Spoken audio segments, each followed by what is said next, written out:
Alhaji an ce kai ɗan kasuwa ne, to da nawa ka fara sa jari lokacin da ka buɗe shagonka?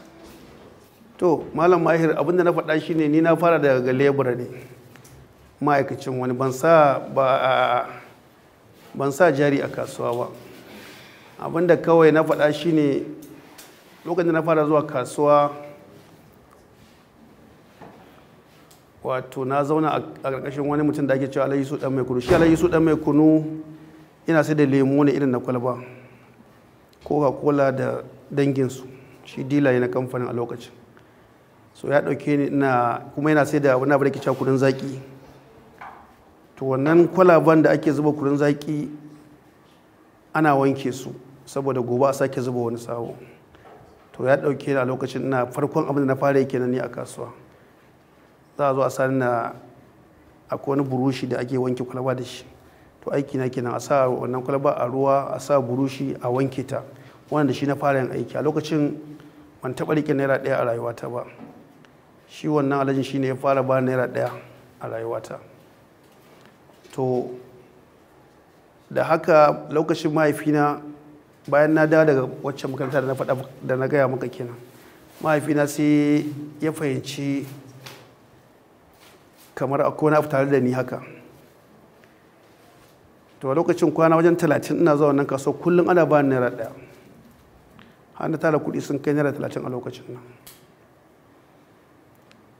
To sai mahaifina ina soro a gidanmu sai ya murgina ni, sai ya ɗauke wannan kuɗin ina bacci.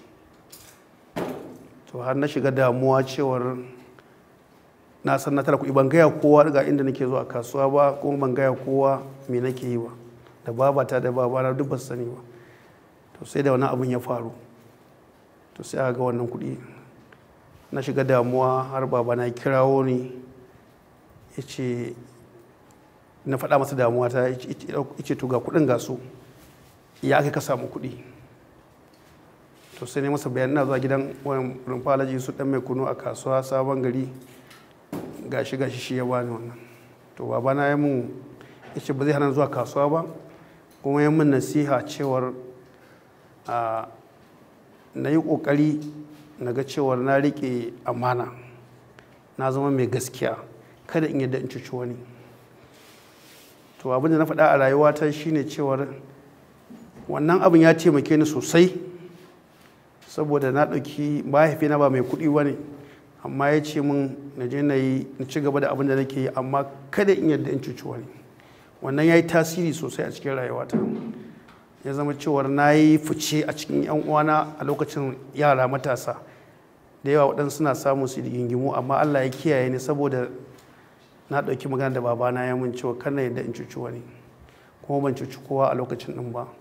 Na haka ba a ban jari na je na fara da kasuwa ba. Wannan kalmomin da mahaifina ya mun su ne nake ɗauka su ne jari na, saboda na riƙe na je na tsaya na yi gaskiya, har mutane suka amince da ni, har na zama ɗan kasuwa. Wannan shi ne abin da ya faru.